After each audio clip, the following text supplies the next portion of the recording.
So hi guys, welcome to Shiva PMS channel. Finally ఇరుముడి చూడడం అయితే జరిగింది.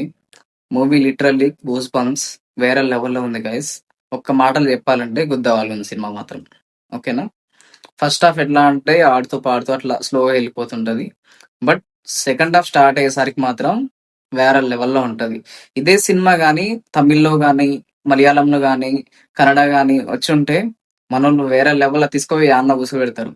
బట్ మన తెలుగు డైరెక్టర్ శివ నిర్మాణం ఇలాంటి ప్రొడక్ట్ ని దింపినప్పుడు సపోర్ట్ చేయాలి ఆ డైరెక్టర్ కి. రవ్వన్నకు మాత్రం ఇది సాలిడ్ కంబ్యాక్. అసలు యాక్టింగ్ మాత్రం వేరే లెవెల్లో చేసేసిండు. క్లైమాక్స్ లో వచ్చే సీన్ మాత్రం అందరు ఏడ్ చేస్తారు అనుకోండి. ఆ పాప తల మీద ఇరుముడి పెట్టేటప్పుడు కానీ రవ్వన్న ఎక్స్ప్రెషన్స్ కానీ పాప చనిపోయినప్పుడు యాక్టింగ్ కానీ ఎవ్రీథింగ్ వేరే లెవెల్లో ఉంది.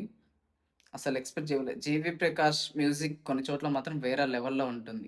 సినిమా స్టార్టింగ్లో కట్టు కట్టు కట్టు ఇరుముడి కట్టు సాంగ్ అయితే వచ్చేస్తుంది. అక్కడ నుంచి మనకి కొంచెం హై హై అనేది స్టార్ట్ అయితే ఉంటుంది. ఇంకా అలా వెళ్తూ ఉంటుంది. మనకి ఫస్ట్ హాఫ్ స్టార్టింగ్ ఎట్లా అంటే కొన్ని క్వశ్చన్స్ ఉంటాయి. అరే ఓకే, సంథింగ్ ఏదో జరగబోతుంది అన్నట్టుగా మనని అట్లా కూర్చోబెడతాడు. సెకండ్ హాఫ్ స్టార్ట్ అయిన తర్వాత మల్లెపూల పల్లెకి సాంగ్ వచ్చేస్తుంది.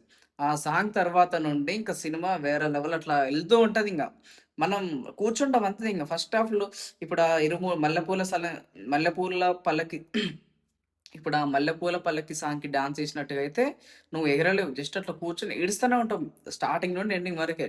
అట్లా ఉంటుంది. సో మనం జీవి ప్రకాష్ ఏదో చెప్పిండో లాట్ ఆఫ్ సర్ప్రైజ్ దానికి మించి ఉంటుంది. మనం ఎక్స్పెక్ట్ చేసింది వేరే ఉంటుంది, అక్కడ జరిగేది వేరే ఉంటుంది.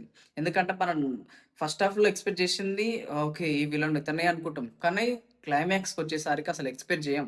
వేరే ఉంటుంది సినిమా అయితే. స్టోరీ మొత్తం నేనే చెప్తా బొంగ, నువ్వు చూసేది ఏమంటుంది అడివే చూడు.